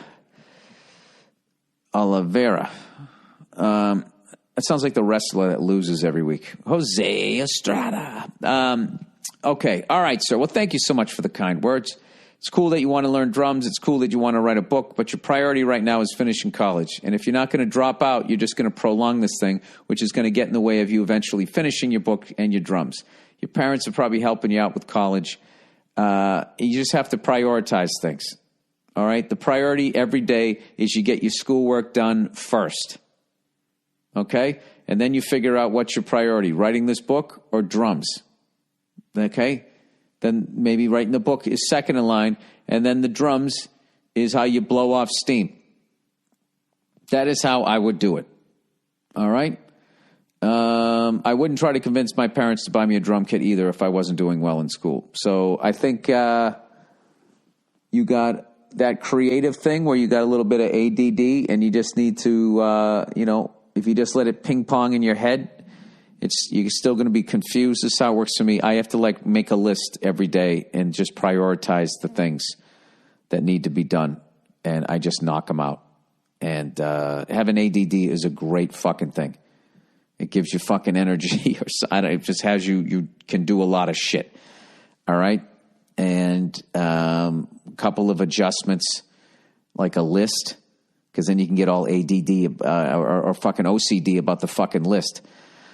And I like checking shit off because it makes me feel like I'm getting stuff done. So I would just prioritize your schoolwork. Get that done first. Get your grades up. Then I would write your book, and then I'd play your drums. That's how I would do it personally. And not to mention, you can also buy a pretty cheap drum kit. You could find a cheap one, then your parents can't hold it over your head, That's my own advice, but it seems to me like I think you're gonna do really well in life because you're not doing well in school and you're writing a book and you're also interested in music. It seems like you're gonna have a very passionate, you're gonna follow your passions in life, which is great. And the fact that you can actually handle, you love physics and math, but you can also write a book and you're into drums. You're a very well-rounded person. You just got to dial up the studying a little bit, and I think you should be fine. All right, buddy? Good luck to you, and I hope you get that drum kit. All right. Overrated, underrated. Underrated. Being prepared. Always having napkins and toilet paper / clothes in your car. Sorry. Butchered the punchline there. Underrated. Being prepared. Always having napkins and toilet paper / clothes in your car. Wow. All right. I don't even want to know what that's about. Overrated. Stockpiling guns and shit. You can only use one, right? I don't know. That's exactly what I thought. You got all of those fucking guns. You can only shoot 2 at a time. And how accurate is that? And then half of those guns, if you emptied the clip, you'd be deaf for the rest of your life. But the zombies would be dead. I don't know. I have a weird thing with guns. I absolutely fucking I like guns the way I like cars. I like the older ones. I like a Glock to me is just when they started rounding off every 4-door sedan. Let me see here. Classic guns. Classic firearms. Jesus Christ. First Tipsy L's, now classic firearms. Somebody's got to be concerned here. All right. I don't like the German Luger. I'm not into that thing. Just makes me think of evil shit. Yeah, I like a fucking revolver. Old school revolver, a 38 snub nose. I like all that shit I used to see in all the fucking cop shows. Whenever they had an evil person, they always had one of those Lugers. Wow, look at those fucking World War II rifles. All right, boyfriend hates my armpit hair. Well, yeah. All right, hi, Bill. Would you like it if he started to have tits? I mean, that's just how it is in the West. You're not supposed to have that. Having armpit hair was something that is just, it's not mainstream. You're going a little punk rock here. I remember when they did the German version of 99 Luftballons, and when she put her hands, and she put her arms up, we all went, ah! All right. Hi, Bill. Love your podcast. My boyfriend and I listen to it together, and I'm sure he'll be thrilled if this makes it on despite the topic. He doesn't like that I don't shave my armpit hair constantly comments on it. To clear a couple things up, I'm not doing it because I identify as a hippie or I'm taking a counterculture stance. I just never liked shaving in general. Oh, so you're like a bum. At least if you were attached to some ideology, I would get it. How come guys don't have to do it, but we have to? I get that.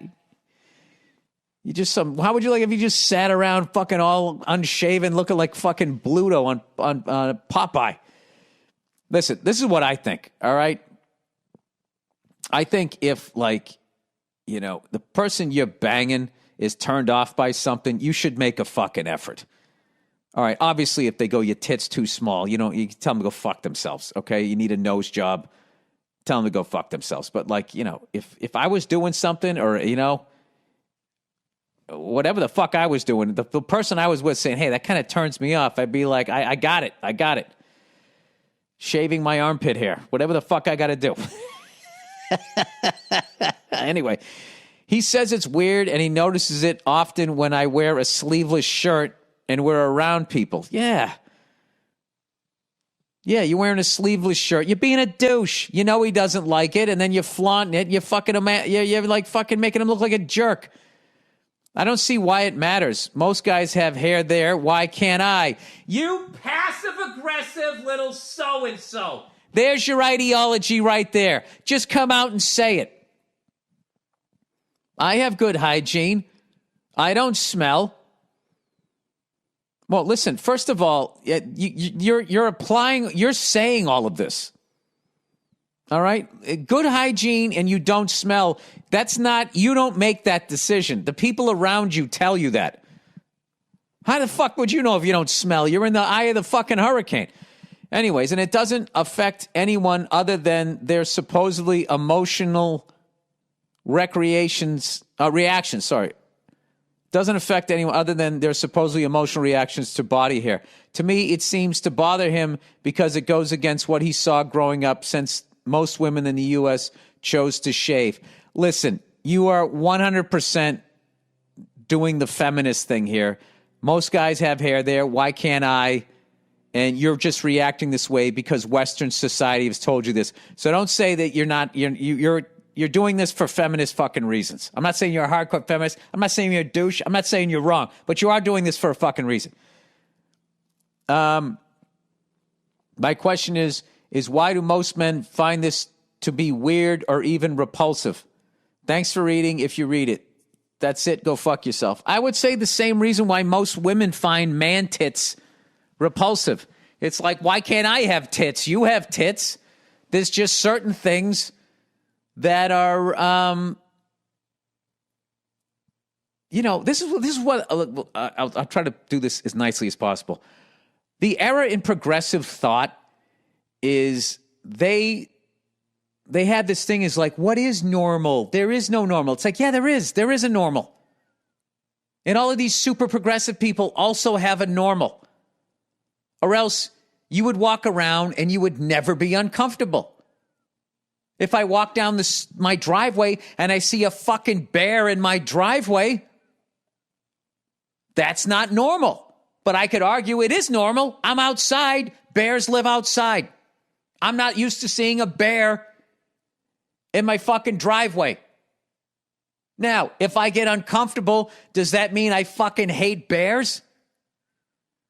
Sweetheart, you got a fucking goddamn den of bears under your fucking armpits. See, you're freaking them out. Listen, it's all how you grew up, okay? If you grew up and women had hair under their arms, no, it wouldn't bug you. But we didn't, so it becomes weird. There's societies and there's things where guys walk down the street holding their hands. We don't do that here. I could never do that with another one of my guy friends. I didn't know I don't even know what would happen to our friendship. We can never talk to each other again. All right, but here's the deal. As much as you're probably judging me now, if it was reversed and it was another country of doing it, progressive people would be like, well, you have to respect their culture. So here's the thing. You can have hair under your fucking arms. You have every right to have hair under your arms, and he has every right to be fucking grossed out by it. And I think he's being a great fucking guy tolerating it. Yes, tolerating it. He's putting up with this thing. And that's what you do in a relationship. You tolerate, if you really like somebody, is you put up with their bullshit. And your bullshit is, you got Kevin McHale's fucking armpit hair. There is nothing wrong for a guy to be repulsed by armpit hair any more than if a woman is repulsed by something that a guy does. You can't help how you're fucking wired. And this whole fucking thing, they've been doing this thing where like, well, what is beauty? What is, it's like Madison Avenue has been the people telling us what beauty is. Shut the fuck up. You know what a good looking person looks like. And you know what a fucking fucked up looking person looks like. Okay? Because that whole fucking shit that feminists argue about beauty, notice they don't really argue it for men. They only argue it for women. Okay? They want to eat cookies and fucking be on billboards. That's what they want to do. They want to be just in the fucking express lane their whole life and fucking not have to do anything. And then meanwhile, we have to continue to do all of our shit. You know what I mean? I mean, did you ever see like I don't know, is there any sort of male movement out there to be like going like, what is with all of these fucking things on TV about, what's wrong with an older man not being able to get his dick hard anymore? I mean, everything on there is you got to have abs, your dick's got to be fucking saluting the flag, and you got to have a fucking lion's mane of hair. Every fucking thing on there has it. Who gives a shit? It is what it is. So here's the deal. Your boyfriend hates your armpit hair. I got to be honest with you. If my wife had a problem with something that I could correct physically without any sort of major surgery, I would do it for her. I wouldn't have a fucking problem with it. I mean, I don't think it's that big of a fucking deal. I don't even think you have to be a jerk about it. I don't think you even have to shave your fucking armpits. You don't have to be. But two things you need to do. You need to own up to the fact that you're doing it for a fucking reason. If you were honest with him then he could have an honest conversation with you because you're trying to act like I'm just, I'm not being like a hippie or a counterculture person. You are, which is totally fine. I'll be honest with you. I will say this. It's not as gross to me as it used to be. It's a little more mainstream, I would say. But like, I'll tell you something that I never the completely shaved fucking beaver. It's just like I'm trying to be with a woman here. Fucking that has always fucking creeped me out. Just creeps me out. All right, fucking creeps me out. So I don't know. And did I ever say? I don't think I ever said anything. I passively aggressive. What do you think? I'd be like, yeah, it's pretty intense. So, like, yeah, I mean, I like being in the crowd. I don't need to be that far backstage. All right, underrated. Small town stories. Hey, Billy Crimson Crotch. I like that one. Roll Tide.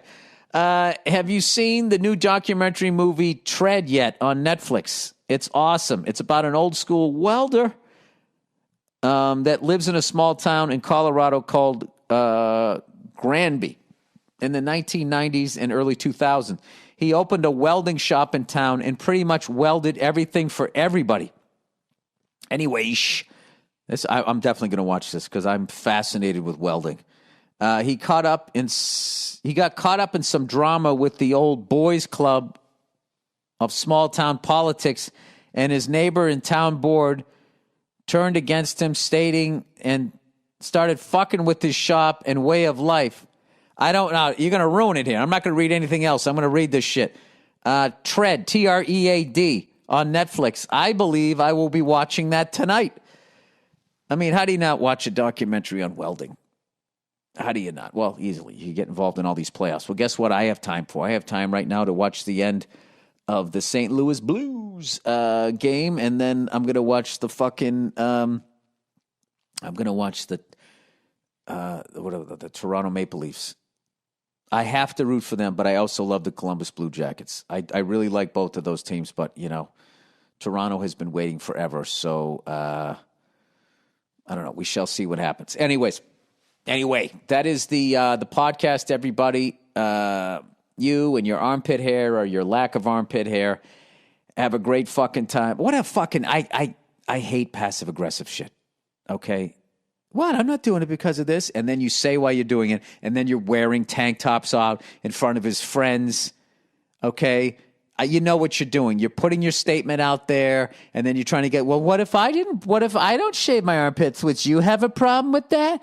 You're just starting shit. You know what you're doing, all right? You're just not as good at it as you think you are. I haven't even read this yet, but this already seems like gold. This is the in the subject line of this email. It says, I think the guy I'm dating is a pussy. Hello, Bill. I am a 21-year-old student. I began listening to your podcast recently, and I heard you complaining about how women have not written in a while. And being a woman myself, decided to do so and ask you for advice. Well, God bless you. I live at home with my mom and go to college. I recently found a very nice guy there at college and was really into him. But then I started suspecting something strange. I started suspecting that maybe he was a pussy. At first, I thought it was pretty harmless. But then one night, we had a house party and everyone was pretty drunk. And a friend of mine, who I haven't seen in a while, was there. And when everyone was way, way, way past drunk, she tried to get into a fight with me and eventually pushed me down the wall, then stole my iPhone. And he was there and did nothing. Jesus Christ. I was so scared that I called my ex to come get me, and he did. Wow. You think you're dating a pussy? I mean, that right there. Gee. And he just stood there and let this other guy who used to hook up with you come in riding in on his white horse? Anyways, my ex was more of a man than the guy I was dating. Now, even though the guy I'm dating was drunk, I felt like he should have protected me or done something, anything. He did nothing. And later he even confessed to me that he was scared of my drunk friend and even scared of me. What the fuck, right? Even though he says this will never happen again, I have enough knowledge to know that people do not usually change like that. You know, that's a really wise... That you're really wise for your age. At 21, if you're already not buying into the I'm going to change, that's you're wise beyond your years. You know? They say that your psychological makeup is done by the time you're 3. So if you see some little toddler standing there while somebody's taking his blocks, that kid's going to be a pussy. Anyway, so should I be upset or give him another chance? Is this a deal breaker? Is there no way to change a guy from a pussy to a real man? Should I just break things off with him? And if so, should I remain friends with him? Thanks, Bill, and I hope you read this. I love you and Nia. Oh, that's nice. All right. This is the deal. You asking a question. Is there no way to change a guy from a pussy to a real man? No, I don't think... I think that happens. I think it happens way more in movies where somebody has a life-changing moment. And then they just decide, I'm not going to take shit anymore. But even then, that just begins the journey of not being a pussy. You don't just say, I'm not going to be a pussy, and then bam, you're not a pussy anymore. You got to work your way up. It's like if you were 100 pounds overweight and you're like, this, I'm done. I'm not eating fucking ice cream anymore. The next day, you don't have a six-pack. You know? Takes a fucking year or something. You really got to turn it around. So, I don't know. What are you looking for in a guy? I mean, I think the fact that you're writing me and you're saying, I think the guy I'm dating is a pussy, I mean, that actually hurts me on some level. Just because I insert myself into this story and the person I'm dating would be calling me a pussy. Or I could be the ex, I guess. I don't know. This isn't about me. This is about you. Come on, Bill. Stop being selfish. All right. I think you've totally lost respect for this guy. And if you don't respect the person you're with, eventually you're going to blow somebody else, you know, if you don't break up with this guy. That's what I'm predicting. If you don't break up with this guy, you're just going to cheat on him just to facilitate getting out of the relationship because,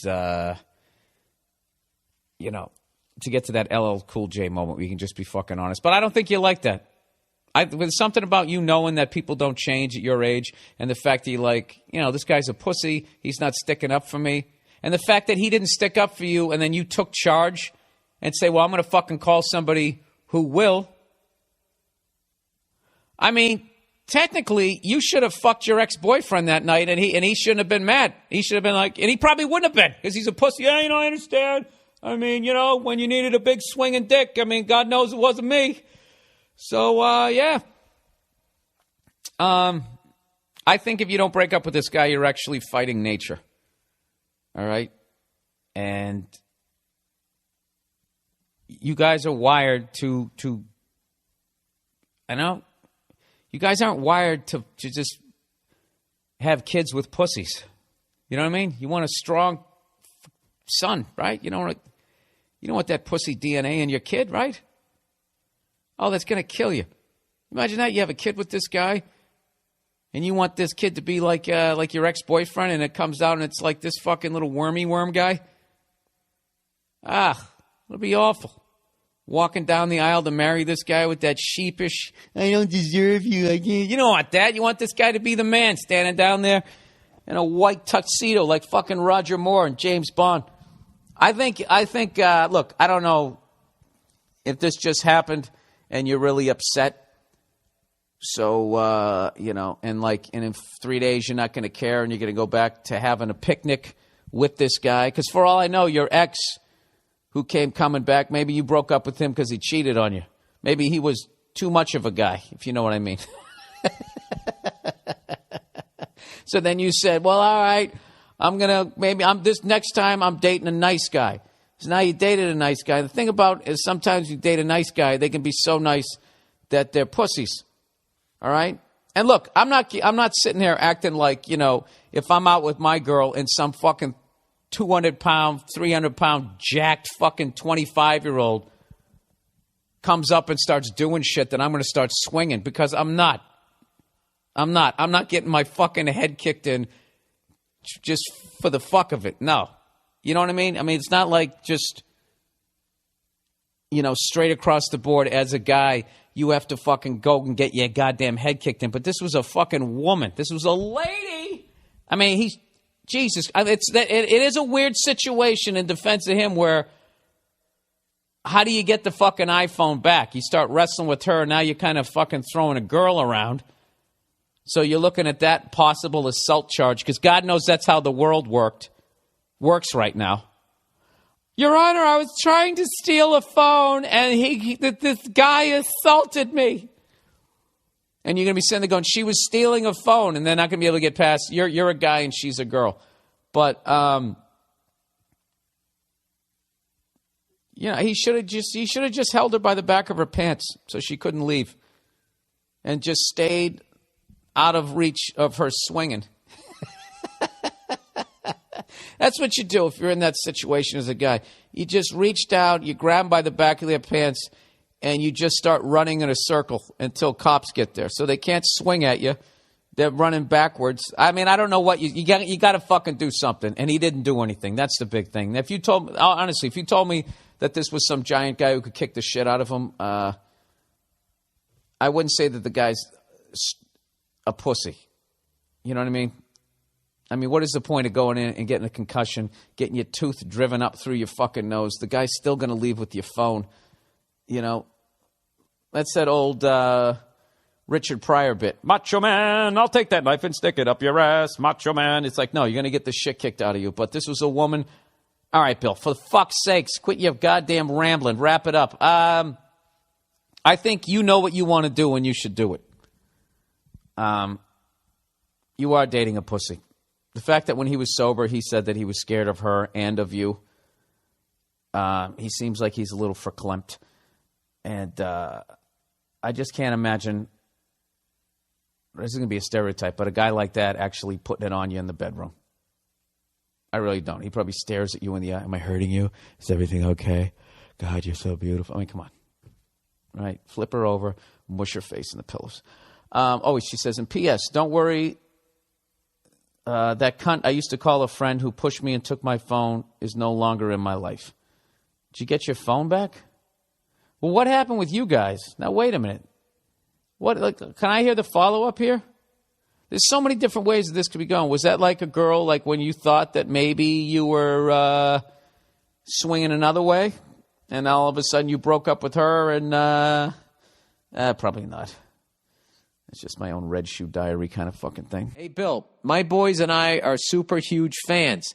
I've been a fan for many years. We enjoy watching your specials and listening to your podcast. I'm a single mom with a son who's 14 and another that is 11. I'm going through this teen segment of parenting all on my own, and I am curious on what advice you may have for my boys. What are some things you think are essential for a boy to grasp at this age? Any wisdom you could share with them would be awesome. We would really appreciate your thoughts. Thank you for all the love. Thank you for all the laughter you bring. And please tell Nia I love her, and hearing your daughter always makes me smile. All right. Well, you know something? This is something I was talking to somebody the other day about what they should teach people in school. I'm at that age. Oh, by the way, everybody. It's time for advice. Hey! Your host, Billy Burr. That's me. And I'm ripping off this melody From somebody else. All right. This is the advice I would give. All right. If you have a crush, if they have a crush on a girl, right? Just walk up and say hello.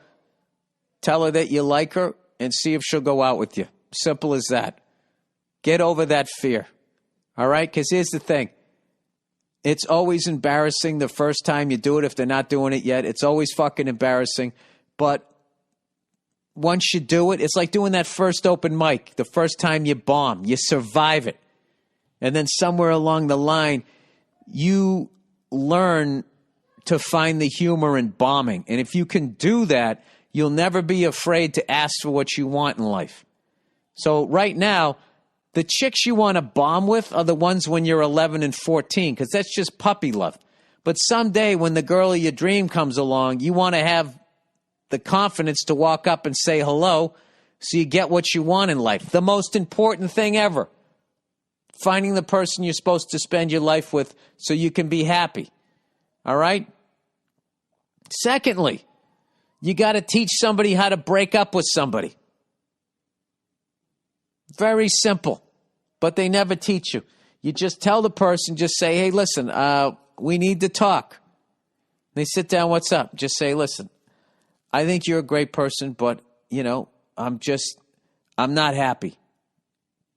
You know, and as much as I like you and everything, there isn't that thing that's making me feel like this is a lifetime love. I have love for you, but I don't have full lifetime love for you. Something like that. And there's nothing anybody can say to that shit. And then just don't get fucking roped back into it. And then they're going to cry, and they're going to go through all of that shit, and there's no reason to be mean or anything like that. And just sit there, hug them, be nice about it. And you can just say, listen, I don't want to waste any more of your time or my time. We should both go out and find the people that we're supposed to be with. And as much as this hurts you right now, someday you're going to find that guy that wants to love you for the rest of your life. Okay? And you'll be very thankful that I set you free to go find him. Something like that. That last line might have been a little corny, but you got to teach them that. All right? Next, teach them about money. All right? They're going to be getting to the point soon where they're going to be going off to college, believe it or not, in the next 5 years for that kid who's 14, and then they're going to give him a fucking credit card, and they're going to get in all of this. And the fucking bankers, what they want to do is get you fucking in so much goddamn debt before you even realize what the fuck happens. You're running on the wheel for the rest of your life, and maybe in your 60s you come out of it. All right? I would show them the Goodfellas scene after they knock off the Lufthansa heist. When Robert De Niro, don't buy anything. Don't buy anything. If I can give you any fucking advice, now that I'm cleaning out my garage and looking at all the fucking shit I saved over the years, Don't buy anything. Don't collect anything. Don't get involved in that shit. Live a very sparsely furnished fucking life. Do not give in to fucking consumerism. All right? Live well within your means. Okay? Always have enough money that if you're not liking a job, you have the time to be like, fuck you, I'm out of here, and find something else. If you suddenly get laid off, if there's a fucking pandemic, you can survive. All right? Do not get involved in living week to fucking week. Less is more. Less is more. Less is more. And then as far as all the kids that you go to school with, whatever they think about you, none of it matters.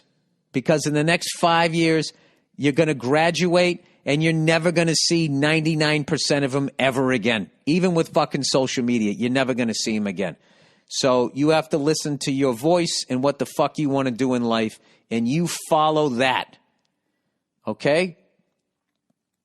And know that when you set off to make a dream happen, that when you tell people that that's what you're doing, the bigger the dream, the more negative feedback you're going to get. And you have to understand, as Tom Papa told me, that whenever he made a big decision in life, he realized that, you know, so much of people's reactions to what he was doing had nothing to do with him. It was them working out their own bullshit. All right? And then just be a good shit. Don't fuck people over. Try not to hurt anybody. You're a human being. You'll make mistakes. You will. Just try to own up to them and try not to repeat your mistakes. And other than that, you know, be forgiving yourself and try not to be a cunt. There you go.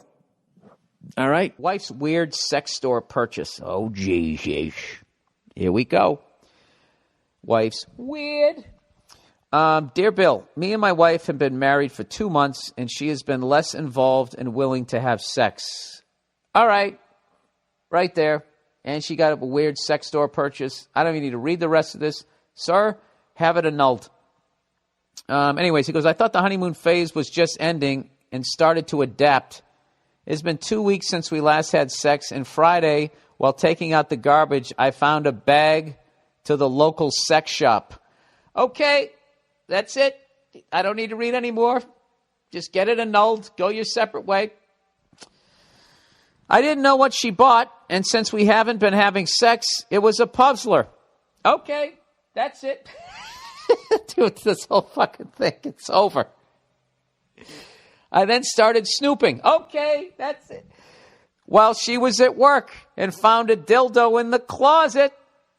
I know women have them, but this one wasn't your usual dildo. Okay, that's it. Wrap, nothing to see here. Dude, this has more red flags than the fucking opening ceremony of China at the Olympics. Okay, it wasn't your usual dildo. Jumping back in. We're losing a lot of tiles. I think we're going to burn up here in fucking re-entry. It was the shape of an animal's penis. All righty. See you later there, lady. It was a fun 2 months. I'm not even, you can keep everything. I'm just going to take my t-shirts and my shoes and a pair of pants. It was close to a foot long and weirdly shaped. Wait a minute.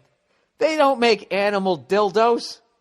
What does an animal penis even look like? I don't even... I've seen an elephant fuck. It was the scariest thing I've ever seen in my life. Seen dogs bang. Anyways, it was close to a foot long and weirdly shaped. I have kept quiet, but I really want to confront her, but don't know how to do it without hurting her feelings or opening a crazy can of worms. Please help, Bill. All right, dude. You know, you need, if you're not just going to walk, you really need professional help on this one. All right? I mean, how I don't know. What do you do? Do you take the thing out of the trash and then just leave it on the fucking coffee table? And then she walks in and you're just pacing. Hey, honey, how was your day? And you just fucking, what's this? I just found this in the fucking trash. Huh? Which orifice were you shoving this in? I mean, there's no fucking way to, how do you even bring that up? Listen, dude, I'm going to tell you this right now.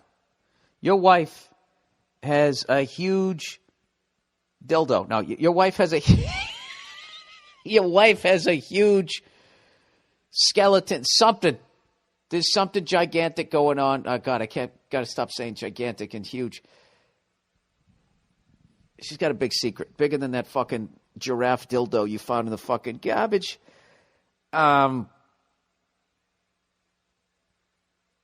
You're 2 months in, dude, and you're already not getting... Sex is already a fucking issue. All right? Now, it sounds like you really love this woman, the fact that you're actually still willing to work this out. But as an outsider, with no feelings, no heart, no broken heart on the line here, I think you just got to walk.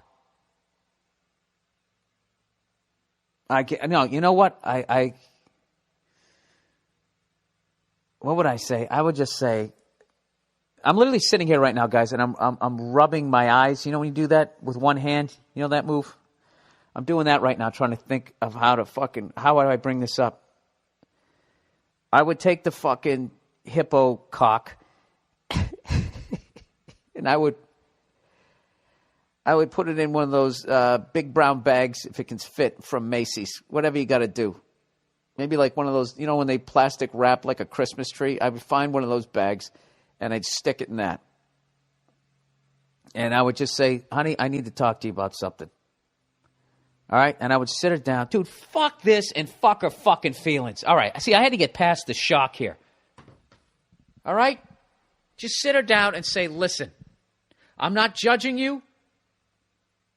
I just need some honesty here, because this is a gigantic, huge fucking gorilla dick that I found in the trash. Okay? You haven't been having sex with me. What is going on? Just tell me what is going on. I'm not going to tell anybody about this other than this podcast. I'm not going to judge you. Just level with me. Is this why you wanted to go to the zoo the other day? No. You got to get it out there, dude. You got to get it out there, and you have to hear her fucking story. And you have to be supportive, both for her feelings and for you, for the fact that you deserve to know the fucking truth about this before you spend the rest of your life with somebody who's going to bang you once every 2 months while secretly wanting to fuck a tiger. Or whatever, a fucking grizzly bear. Dude, they don't make animal dildos. And I swear to God, you fucking assholes, if there is a website, don't send me the link, because I'm not looking at it. I don't need that on my hard drive. I'm not looking at it. Dude, you have to sit her down. Okay? And you have to you got to bring in that zebra dick. You just have, you have to do it. You got to do it. You got to do it. You owe it to yourself. All right? And as much as it's going to be embarrassing for her and everything, it's going to help her out. Because I bet that there's a part of her that she doesn't like herself. That she's sneaking around and starting to live this lie and all, or whatever the fuck is going on. I don't know. I would also bring it to the sex store and ask somebody what this is before, like, you make a complete ass of yourself. Because God knows, what if it's something else? What if it's like a fucking, like those wood things that's on an old staircase? My family loves reminding me that I'm broke. Jesus Christ. Dear Billy Basketball Ref, I'm a 25-year-old man in my last year at university. I work full-time, late nights, 6 days a week at a mutual labor job because I can't work a 9-to-5 office job with school. I've been making the shit money at a shit job for my entire adult life because I bought into this idea of grinding hard until I one day graduate and get a cushy job and can find finally afford a home and a life. First of all, you're only 25. You're talking like you're fucking 55. My family only checks in on me once in a while to remind me that I'm poor. My sister just texted me to show off her new gold-plated, diamond-encrusted, shiny white Land Rover from the future that she got for her birthday and from her husband because the Audi SUV wasn't enough and it was starting to get old. That was in quotes. I drive a clapped-out Jetta. I don't know what clapped out means, but with this description, that means you're driving a shitbox. With busted headlights and a cracked bumper because I can't afford to fix it. My big birthday gift is 2 tickets I bought myself to go see some stand-up with a friend. My sister didn't even go to college. She just married a guy with money, and I feel like she has no idea how hard I work to just get by on my lower-class lifestyle.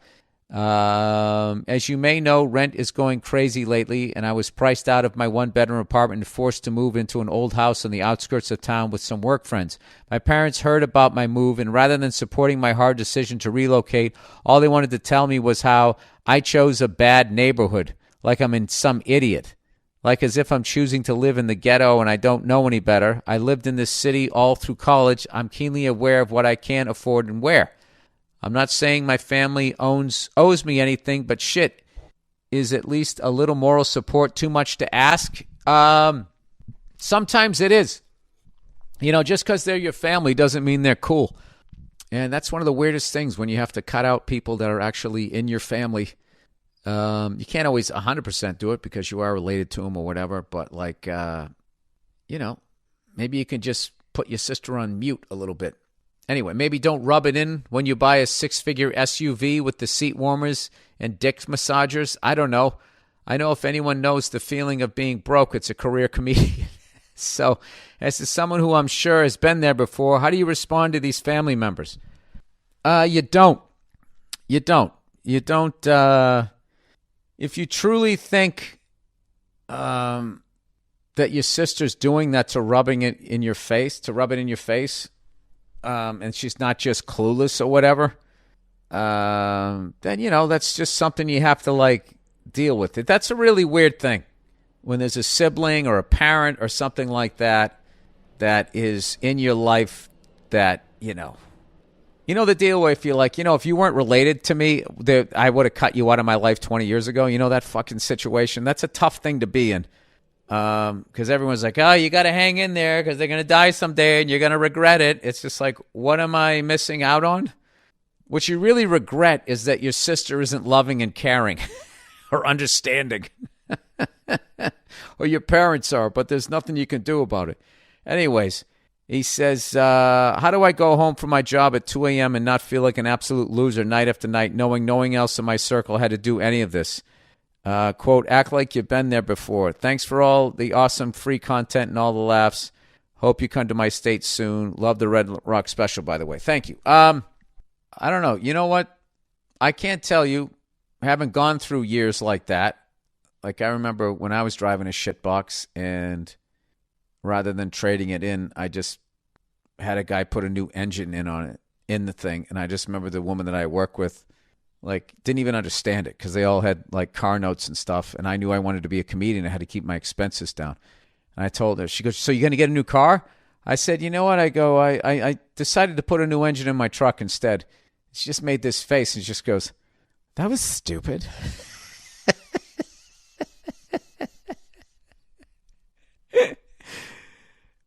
And I remember being annoyed. And then after, years later thinking back, going like, it wasn't because back then I did this in like the 90s. I mean, the guy even fucked me over and it only cost me like a couple of grand as opposed to buying a new car at the time, which even like a shit one was like 12 grand. So, I mean, it was a way smarter move. And then also what I liked was my truck was starting to rust out. So I had this new engine in it so I could park it anywhere and nobody fucking knew that I had this brand new fucking engine in it. So it was sort of a sleeper. So what I would do with your sister, oh, that's awesome. Congratulations on your Land Rover. And just stop expecting her to understand what it is that you're going through. And don't expect your parents. I would just go humor. Like when your parents are like, well, that's a bad neighborhood. And just be like, yeah, I know. I like living on the edge. That's how I am. I'm a risk taker. And then I would just block them out, and I would just continue doing what it is that you're doing. So I think you do. It sounds like you need some sort of direction, because if your end result is you just want to get a cushy job where you're making money, I'm just speaking myself personally, that if I had a cushy job where I was making a bunch of fucking money that I didn't love, eventually I would be bored shitless. So I would try to find a job that you love where you can make enough money to live your life. And like, look, I would be honest with you. I would just keep doing what you're doing. You don't need people like that in your life, in your day-to-day. They're family, so you have to tolerate them. And I would just concentrate on trying to find a person to share your life with that you truly love, and that isn't like those people. But maybe if you had time, talk to somebody too, so you don't repeat it, and marry somebody like your mom or your sister, if they're the way you're saying it they are. I don't know. It's a lot of shit, buddy. It's a lot of stuff you're going through. I have empathy for you, but you're only 25 years old. I mean, when I was 25, I was still living at home with a fucking rusted out car with a new engine in it. Driving to the second to last exit on the Mass Pike for no money. I don't even think I had those gigs yet. I was doing open mics. I had 5 minutes of material. And I won this comedy competition called the WBCN Comedy Riot. I won the last year that they had it in 1993 at the old Stitches Comedy Club. And that's where I was at. And I still didn't get really any paid work until the next year in 94. And, then, I don't know. I just started making some money in comedy. I was making money at my day job. I could have quit my day job. I didn't. I kept working there, and I would do shows at night, and I just started banking the money and paying off all my credit cards and my fucking student loans. So when I moved down to New York, I had like a nest egg or whatever, and ended up trying to change the fuel filter, and I got impatient, and I snapped it off. And I brought it over to this guy, and I told him what I did, and he wasn't really listening. And I actually had the fuel filter snapped off in the driver's seat, and one of his other mechanics went in to start it up, and gas went over the engine, had a giant fucking electrical fire. And then I remember he fucking yelled at me, and I'm like, dude, I told you what happened. And he's like, I'm so fucking sick of you guys trying to do the job, and you fuck it up, and then you bring it down, admit all this type of shit. And I went down there. I remember he tried to say there was no charge, and I said, no, I'm going to pay for it. And he gave me that sly look, because my dad told me, he said, make sure you pay for it so there's a record that you were down there. He doesn't want you to pay for it. And I never fucking, I never charged him, and I didn't have the money to get the electrical fixed, and I kept fucking driving the car, and one day it burned down. That's basically what happened. And it ended up being a good thing, because like a month later, I moved to New York, and I didn't have to deal with the car. And having a car when you live in New York City is like having a kid that never grows up. And there's people, back then were vandalizing it and all of that shit. So it ended up being like a good thing. But look, yeah, just keep your fucking head up. You're only 25 years old, and all of this struggling that you're doing is going to build character, and you won't have fears in life because you've been where you've been. Your sister someday, if the rich guy she's with goes fucking belly up, she's not going to know how to survive. Not that I'm wishing that on her.